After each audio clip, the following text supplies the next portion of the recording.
பார்வதி பதையே அரகர மகாதேவ நமச்சிவாய வாழ்க.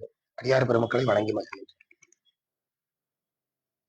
மதுரையில திரு ஞானசம்பந்த பெருமான் அனல்வாதம் புனல்வாதத்துக்கு தயாராகி நிற்கிறார். ஒரு பக்கம் சமணர் கூட்டம், ஒரு பக்கம் சைவர்கள் நிக்கிறாங்க.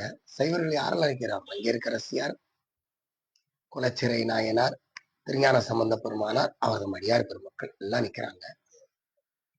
அப்போ ஞானசம்பந்த பெருமான் பாண்டிமாதேவிய பாக்குறார். மங்கையர்க்கரசி பெருமாட்டிய கண்கள்ல லேசா ஒரு பயம் தெரியுது. அந்த பயத்தை பார்த்த உடனே ஞானசம்பந்த பெருமான் அழகா சொல்றார், மானின் நேர்விழி மாதராய் வழுதிக்கு மாபெரும் தேவிகள், மானை போன்ற அழகான கண்களுடைய மருண்ட கண்களை உடைய பேரரசியே பாண்டிமாதேவியே கேள் என்று சொல்கிறேன் கேள். மானின் நேர்விழி மாதராய் வழுதிக்கு மாபெரும் தேவிகள், பானல்வாய் ஒரு பால நீங்கிவன் என்று நீ பரிவைதடே. ஒரு குழந்தை வந்து நிக்கிறானே, எய்த்தால நிக்கிற சமணர்கள் நிறைய கொடுமை பண்றவங்களாச்சே. ஏன்னா சமணர் கொடுமை எல்லாம் பாண்டிமாதேவி நேர்ல பார்த்திருக்கிறாங்க. இந்த குழந்தை என்ன செய்வாங்களோன்னு நீ நினைக்காத தாயே. ஆனை மாமலை ஆதியாய இடங்களில் பல அல்லல் சேர் ஈனர்களுக்கு இளைய நிலையினர். இவங்களெல்லாம் ஈனர்கள், குறைந்த புத்தியுடையவர்கள். இவர்களுக்கு நான் எளிமையாயிர மாட்டேன் அப்படின்னு சொல்லிட்டு அதுக்கு என்ன காரணம் சொல்றாரு பாத்தீங்களா? திரு ஆலவாய் அரண் நிற்கவே. திரு ஆலவாயில இருக்கிற சொக்கநாத பெருமானையும் கூட இருக்கிறார், நம்ம கூட இருக்கிறாரு. இவர்களுக்கெல்லாம் நான் எளிவன் ஆயிர மாட்டேன், அதனால இவர்களை கண்டு நீ பயப்படாது என்று இருமாப்போடு சொல்கிறார். அந்த இருமாப்பு எங்கிருந்து வந்தது? காஞ்சி புராணத்திலே மாதவ சிவஞான சுவாமிகள் சொல்கிறார், யானே பெருஞ்செல்வன், யானே பெருஞ்செல்வன், யானே பெருஞ்செல்வன்.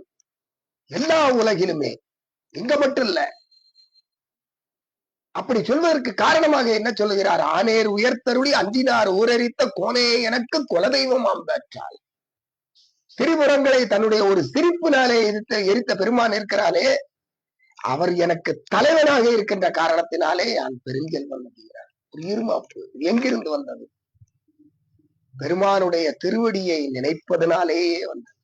அப்பர் சாமிகள் சொல்கிறார், இருமாந்து இருப்பன் போலோ ஈசன் பல்கணத்து எண்ணப்பட்டு சிறுமான் ஏந்தி தன் சேவடி கீழ் சென்று அங்கு இருமாந்து இருப்பன்.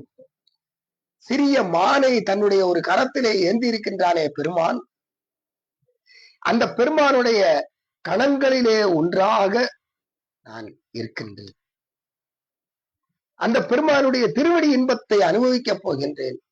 அதனால் எனக்கு இருமாப்பாகிய களிப்பு மிகுதி ஏற்படுகிறது, இன்பம் மிகுதி ஏற்படுகிறது. ஆகையினாலே அந்த பெருமானுடைய திருவடியிலே முழு இன்பத்தையும் அனுபவித்து இருமாந்து இருப்பன் என்கிறார் அப்பர் சுவாமிகள். அந்த இருமாப்பு, அந்த பேரின்பம் நமக்கும் வாய்க்க தலையாலே வணங்கி அத்தலைவனை வணங்கி பேரின்பம் பெறுவோம். திருச்சிற்றம்பலம். நம பார்வதி பதையே அரகர மகாதேவ நமச்சிவாய வாழ்க.